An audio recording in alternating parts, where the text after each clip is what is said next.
Hi, I'm Suzie Greene. On 9/11, I was dropped my kids off to school and I was on my way to work. When I got to work, that's when everything was happening. There was people just running around at work saying, we're being attacked, we're being attacked. And one of the our main offices had a TV in it. So we all went in there and we were watching the second tower get hit with the plane, and we were all just discussing it, what is going on. And then I get the phone call. Well, the office gets the phone call that Walt was on there and wanted to talk to me. And he said, I can't talk about it now, but you need to grab the kids and go home so I know where you are. Hmm. And he never does that. So when he said that, I was like, okay, let me grab my stuff. And I started out the door, and everyone else was following behind me because they're like, if Walt said, get out of there, if he tells her to go home, we all need to go home, Right. you know?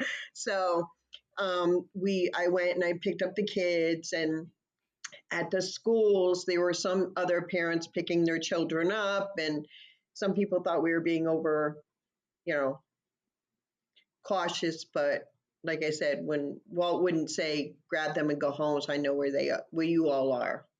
Right. So that's what I did. I let him know when I got home, and he said, things are going on, and I don't know when I'll be back home. And for everyone listening, just context, who is Walt? Walt is a Connecticut State Trooper, and he's, Trooper First Class Walter Greene, and he did die of 9/11 cancer. He was on the traffic unit, motorcycles. He taught motorcycles to other police officers. He had the canine. He was on the SWAT team. You name it, Walt did it, pretty much. And he was also your husband. Yes, I'm sorry. Yes, my husband of over 34 years at that point, and we have four children together, three boys and a girl, and yeah. Well, it's so cool having this conversation because it was such a full circle moment because you were the first person I had chatted with back, I think it was like 2019, maybe. Yes, it was right after he had died. He died in 2018, but yes, it was Okay. right after, like a year after. Yeah, and so you were the one who really inspired me to go on this journey based on your experience, and we shot the short film when everything was blue back in February, March, and we shot Yep. at the cemetery. And Yes. I hadn't even thought about this, but I was just like kind of walking next to the place we chose, and I Yes. saw Walt's stone, and I was like, "Oh my god, this is such a crazy universe moment." And I Full texted you, circle. right? It's Yes, insane. because the stone wasn't there when you came for the interview. They were still designing it, so that wasn't there. So yeah. I had no idea. The only spot we picked literally was right. It was it was crazy. But anyways, so knowing all of that, so that day was obviously very chaotic. And then after that, the immediate aftermath, what was that like for you guys as a family, as for Walt, for you? Um, it was difficult because again, you didn't know what was going on. You didn't know if um, you didn't know if he was coming home. You didn't know when he was coming home, what he was doing, because they're only allowed to tell you so much. So it's kind of like you're trying to get back into a normal cycle, but there's always something there that you just don't know what's going on. Right. The world is coming, you just didn't know. It was, they say stuff in the news and you're like, okay. And he's like, yeah, no. And, it was that kind of stuff. But Mm. it was, you try to get the kids back into the regular cycle so that they're not worried about everything. And there was a time, he was like, okay, they can go back to school and try to get back. And I would go back to work, and he would go down to New York, and, they put long hours in, and he would come home, and we had a porch, and he would take, everything off on the porch, and he would be covered from head to toe, just, with white, just covered with this white stuff. And he put everything into his bag, and then he would pretty much try to hose himself outside first and then go and take a shower and stuff. And he would take his stuff to a special place to have it washed and everything. They did that for him. Was it shortly after that he started feeling sick, or like what was the journey for after they wrapped No, that up? Yeah. he was caught, you know, he had a little bit of a cough and that kind of thing. But for Walt, he was always healthy. He ate healthy, he was at the gym. They did long hours for the first, God, I want to say till it was December, January, and they were still going down there and doing different things. Like at first they were going for recovery, and then it was, yeah, it was like recovery, and then it's like you're recovering other things. And he would escort the trucks to, they'd pick up things from ground zero and bring it to another site to go through it. And he was escorting them. He was escorting family members from Connecticut down there to see if they could find the remains of their loved ones. He also, in December, in January, they had them on the trains going back and forth to New York. He also did that. But the majority of this stuff was done down at Ground Zero when they were searching for people. And then they were, you know, then they come to terms with there's not going to be any, you know, survivors. Right. And so at that time, were they focused at all on preventative measures for them not to get sick, or were they just so focused on the issue at They were just hand? focused on getting down there and helping and just trying to find whatever, you know, they were still hoping they would find people, but they were, you know, they just wanted to help. So there was nothing that they gave them, and they weren't really thinking of, oh, well, this stuff is going to be bad for us. And I think at one point they were even saying, oh, no, you're fine, you're fine. There's nothing, you know, so they didn't have anything. They didn't, you know, wear anything. They didn't, but he just thought it was kind of weird that he just didn't like all this stuff on him when he would come home. So he would do his own, take everything off and shower and stuff like that, you Yeah. know, on his own. And then eventually then he would come home and you wouldn't see anything, but he was like, I just feel like there's stuff on me, you know, that kind of thing. But he didn't get sick for a while. He was well, he didn't get sick until 2016, where he was healthy up till that point. You know, he'd get a cold here, a cold there, but all his doctor visits were fine. He was a typical male for his age. All of a sudden, um, in 2016, that January, he just wasn't feeling well. He wasn't able to go to the restroom. And he's like, and that wasn't him. It was like, you know, go get some Kentucky Fried Chicken and he'd be fine. um, so we went to the doctor and they're like, let's just go do, and that went on for some months because that was like January, February, March. It would be good and then he would be bad. But that was the only problem he had. And then in June of that year, his doctor's like, no, let's just do, you know, let's go get a, you know, let's go get you checked out.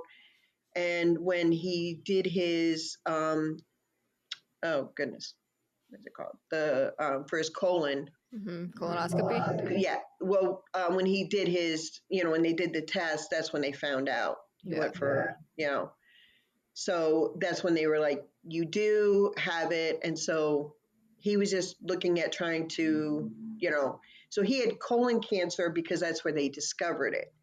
But when they discovered it, he was already stage 4.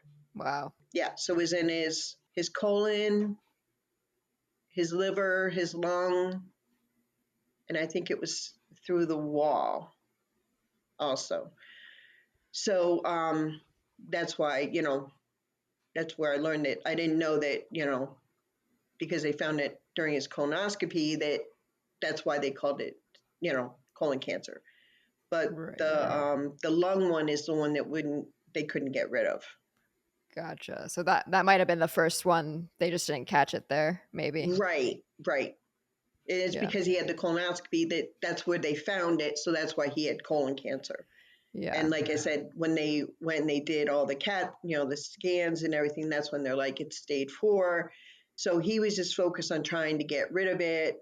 They did the chemo, they did radiation. Well, they started with the radiation. They worked on the colon part. They got rid of that. In October of that year, he had the operation, and it was small enough where they took out part of his colon, and then he just had the lung um, and the liver left. And then they were focusing on that. And then from there, it started going. They were really happy of how he was handling everything. And then by 2017, that summer in August, they they said it was pretty much almost all the way gone. He was almost ready to go back to work. And then they that was in August, and then September when he went to go get his clearance, it had that little bit had grown to become like a 10, like Wow. just within 1 month, right? And during the time before, during the other time, he had his part of his liver removed. That was in February of 2017, and so it was a journey. And during August of 2016 is when he started the process with the 9/11, and you had to go to their doctors and everything to get it where it was, you know, um, where it was coming from, because none of his family had colon cancer, and they just didn't understand where he got it from. Right. And was it at the time, were there a lot of advocates for 9/11 illnesses yet, or There, yes, that was when everything was starting, and they okay. were pushing it through. And I know that in when he was certified was that February of 2018. So once that happened, everything was through, like we had gone to New York, Sloan Cattery and stuff like that. But now everything was done through the 9/11 stuff. Like from when he was certified on, they took care of everything. It was really nice. Yeah, you didn't have to worry about anything. You went there, anything they had to do, they were able to do without having to get it pre-approved and everything. It was just like, this is what the doctor says. This is what you need to do.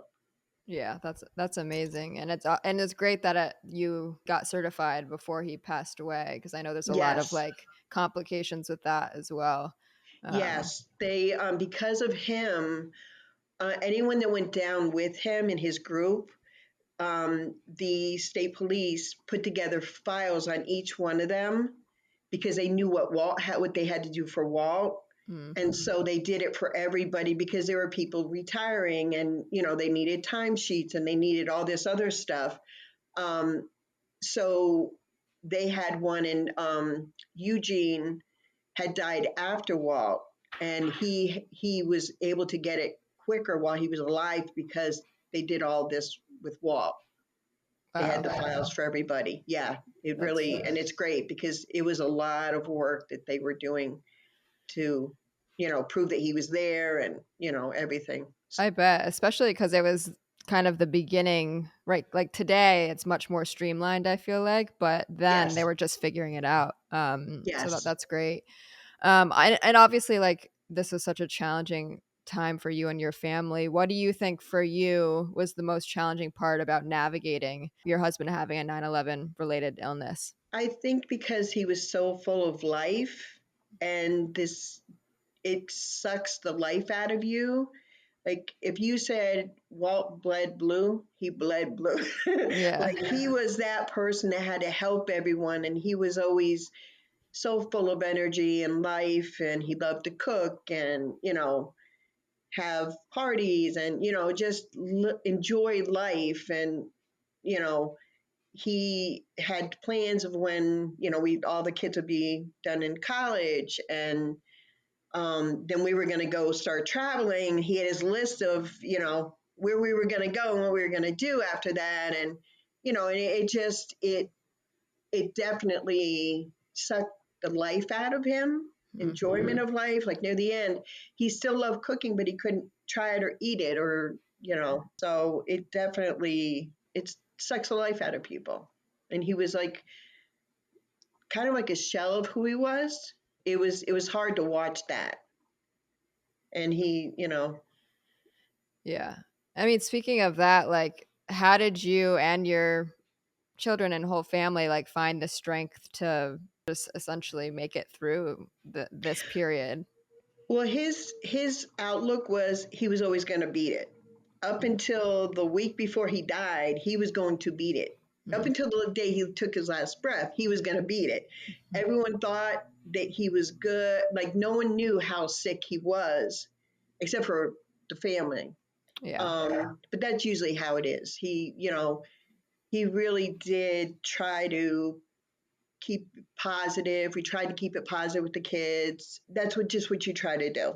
And we had a hardship during it. Hmm. It's okay.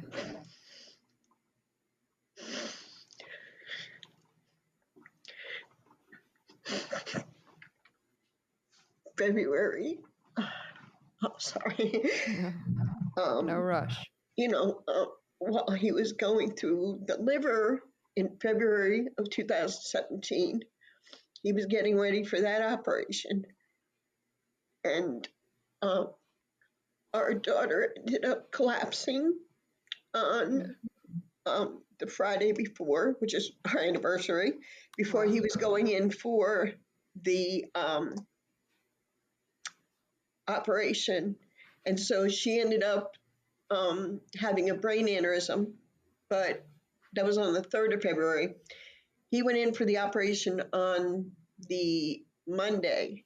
I was going between both hospitals because they brought her up to Danbury and he was in Norwalk. So I was going between the two hospitals, but like I said, we had love and support of everybody and the state police. There were a couple his brothers that they were through everything for us. I mean, they all were with us through everything, but a couple of them were at everything, like every doctor appointment, every chemo, everything. So they would bring me back and forth between the two hospitals. While he was up there, she was down there, and then he got out on that Saturday.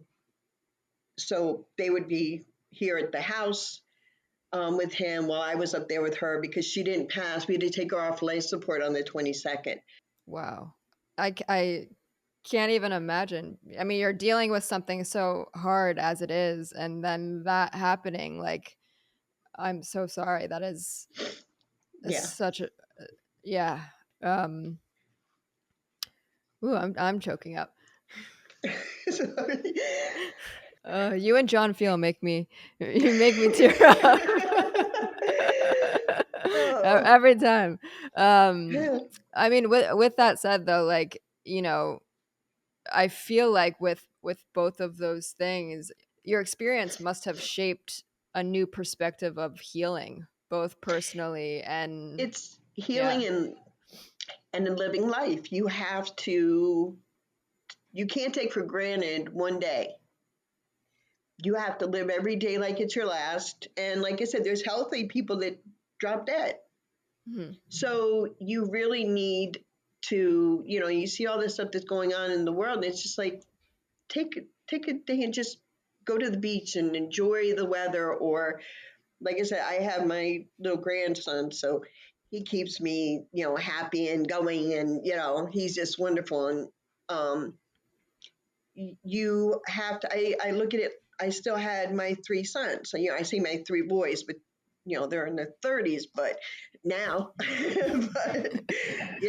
they're still my boys. So I still have them, and they're amazing people, and I see parts of Walt and Taylor in them, and like so you still have to live and enjoy life because Taylor and Walt wouldn't want you not to. Right, So that's how I look at it. And it's just some stupid things that you used to think were so important before, like they're not important anymore. They really aren't. right. So that last year, so that happened in 2017. We buried her that month, and then he started again. And like I said, he started getting better by that August. And then by September, he was sick again. And, so that's where but during the whole thing, we tried to enjoy every holiday and, Christmas and, just you have to, love the people around you. And the other stuff isn't as important anymore. Like just stupid stuff. Right. Material things are nothing. It's the people, the memories. Mm-hmm. And we had such great memories with them that gets us through. That's such a beautiful outlook to have. And I'm curious. So a lot of the guests that I have on here, something that I see that's very similar throughout every Mm-hmm. story is their love and just gratitude for the 9/11 community and how they kind of stepped up in Yes, their specific situations. Did you feel yes. the same? I do. I feel they definitely, we met so many amazing people who are just caring and loving. And it's just, it's just the outpour. And you show up and it's like your family. You might not have Yeah. ever met, them before, like John. Yeah. And they're just like, you've known them forever. Like this is a funny story about John. So we went to where Walt, he had put Walt's name on that wall. And Peyton, who's like my niece, she came and she had one of the bears that, she's like, can I bring the bear? And she was, God, she had to be 14, 13 when we went. And she had the bear and, Walt's hat. She's like, I just need this to go. And, so she went with them, or she brought them. And John comes over and he's hugging the bear and he's playing with the bear. And my girlfriend was like, he's going to get in trouble. I'm like, he's in charge of it. She's like, but that little bit helped Peyton so much that she was, because it's kind of sad. It's an honor, but it's sad too because it's a reminder that they're not here. Right. And they do such a beautiful job, in all these different things they they remember them every year on different things. And like, even like I said, the state police, they're our family and they're always here and they're always checking on us. And, you just get a bigger family Yeah. with that community, with everybody. It's, and it's forever. And they, promise to always remember, and they do. And they do everyone. It's not just, the responders, but it's also people who just died and they're trying to help in any way they can. Yeah, they really show up They for do. everyone. They do. There's so many different organizations and it's beautiful. It's just, you see that you're like, oh, there is good in this world, with everything Exactly. going on.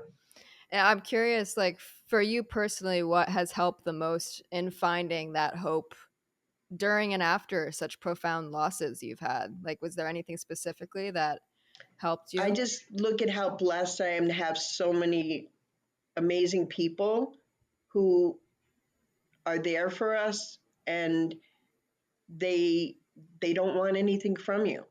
Mm. They just want to be there for you or try to make your life a little bit better. And with me, I look at it as like every minute I have with my boys and everybody that comes with them, their partners. And, like you said, grandkids will come, hopefully, just not to the one. But I'm good with the one right now. But you see how beautiful just everyone and everything is. And you just have to take, it day by day. I mean, there's so much road rage out there and there's so much, it's just terrible. But like you go and you go to even one of these, the things they do every year for them, and you just see how much love is there. There's so much love that they're giving us for the loss. And it's like, some of them met Walt Mm-hmm. and some of them have never, but they love him for what he did and who he was. And it just means so much that he's going to be remembered. That's the main thing, because that's who he was. He helped everybody. He was always You had got a call 2 o'clock in the morning. He would be there. Like he'd wake me up. I'm going. I'm like, okay, where are you going? When you coming back? It's like I gotta go help. Blah blah blah. I'm like, okay.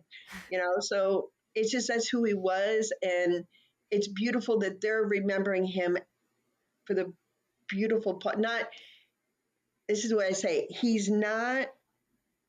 It's not how he died. It's how he lived. Who he is, and they're remembering. They're honoring the way he died, but they're remembering who he is. Yeah. If that makes sense. That was beautiful. Yeah. I think, it's interesting. It feels as though everyone in the community, every time, unfortunately, that someone passes from this, that they Hmm. take on extra love, they take on extra support They based do. on that. They Yeah. do. And it's like they take on the hurt and how would I put it's like they take on the sorrow. They try to, they're bringing love to make up for, like what you're going to people don't realize when they die at the time that what they did is now, now they're not going to be there for this or that for the children or grandchildren or, even in the future, what Walt and I had planned for our future, retirement and traveling and seeing the world and, doing all these things and going from child to child. And, it's, people don't realize what we really did lose. We lost our future, but you can't live like that in that because that will get you you'll be depressed you have to be blessed for what you still have because that could always be taken away too. Yeah. And that's such a beautiful outlook. I have, so as you know, this podcast can get a little dark and emotional, but so I have like 3 questions at the end that are a little more uplifting, but I have one more question for you Okay. before we get to that, which is what message would you want to share with others who are facing similar challenges or losses due to 9/11 related illnesses or just in general, honestly? Reach out to people who could help you because I have my we call them the blue sisters, so all the other widows of the state police have different things happen to their husbands, but we have a sisterhood now and it's like we're always going to be there for each other. We might not have lost the same way, but we have that kind of sisterhood bond. Hmm. And, you know, you want to find your group of people who are going to lift you up, not live in the sorrow, and the sadness. You have to find, because eventually we'll see them again. You have to live life like you're living for them also. You have to take them with you. Like I feel like Taylor and Walt are right in my, heart. And everything I do, they're doing with us. Hmm. And look for the signs because they're all over the place. Yeah. If people don't believe with them, I'm sorry, but I see signs all the time from both of them. So, No one you else needs know, to believe yeah, except for. no, no. So you really do want to find your little group of people. You might not find them right away, but you want to continue to look at the pot. You always have a new day. Hmm. The tomorrow's always the beginning of your life. Like that's the next. If you had a bad day today, okay, you have a bad day. Tomorrow starts fresh. You have a clean slate. Yeah. You're able to do anything you put your mind to. And people have different things going on in their lives, and sometimes it sucks and you're like, okay, today really was a sucky day.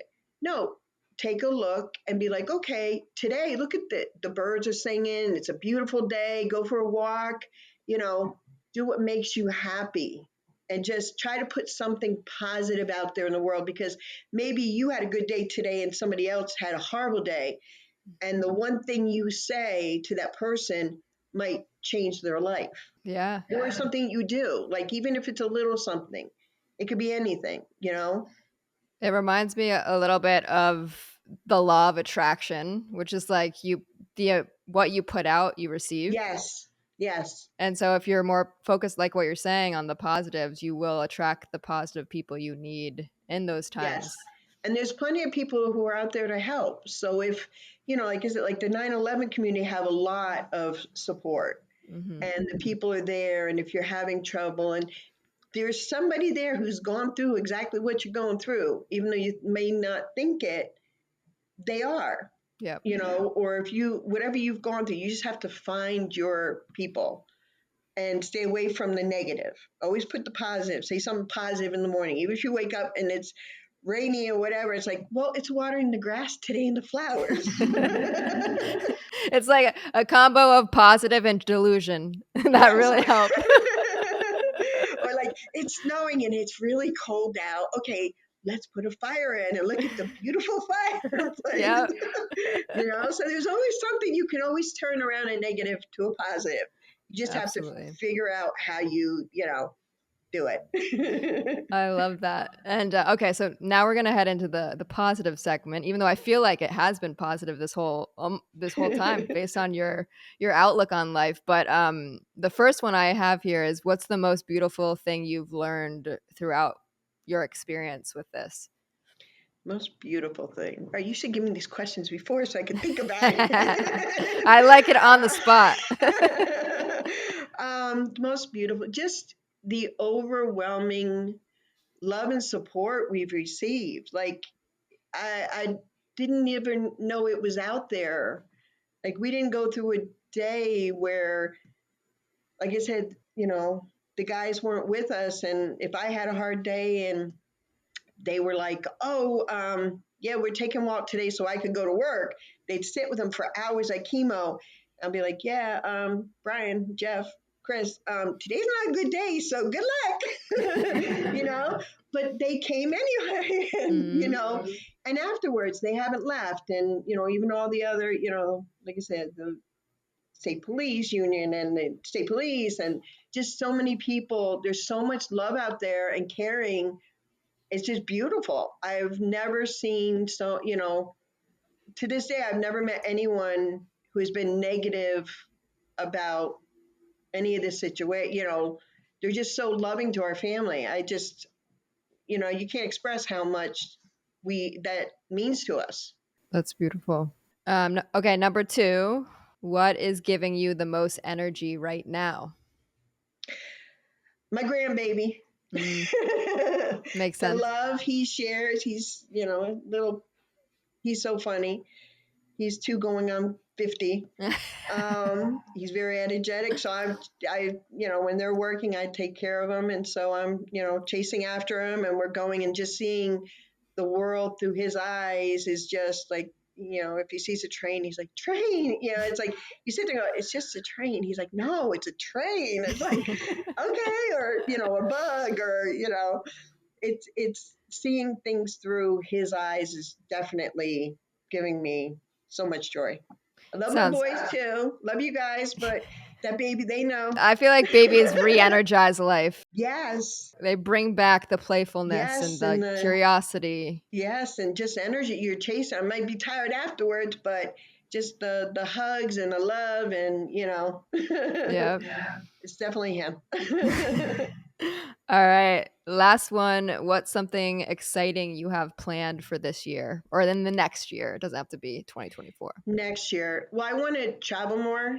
The baby's going to be going to school, so my middle son and his fiance are out in Colorado, so I want to go visit them. I want to hit some of the more of the list that Walt had for us, and we're going to do like girls trips. I love that. Yeah, so just see I love the beach, I love the water, I love the mountains. So it's like, they live out in the mountains, so I'll go see them. And then my dad and family are down in Florida, so I love the beaches, and but I also want to go just see the world, just see what the world has. And I just love, like I said, the beautiful water, and It's going to be so exciting. And I also feel like Walt will leave some signs in all the places that you go to. Definitely. It's funny. It's both him and Taylor that we see it, because with her, it's 222, because she died on February 22nd. She was 22 years old. Wow. Yeah. So there's all the 22 and 2s always come full circle, and for him, it's his badge number, but then also 333 because he died at 3:33 in the afternoon. He took his last breath, and it was kind of like, and that was the end of his, um, like would have been the end of his workday, so of his 28th year. Wow. Kind of like he did it on his own. He took his last breath that, like I said, when he would have finished the day. So it was kind of like of his, 28th year. So it was, so we see those too. I see the 333s too. Yeah, numbers are so such great symbols for sending signs, I found, and everyone's different, obviously based on their lives. So that's really beautiful.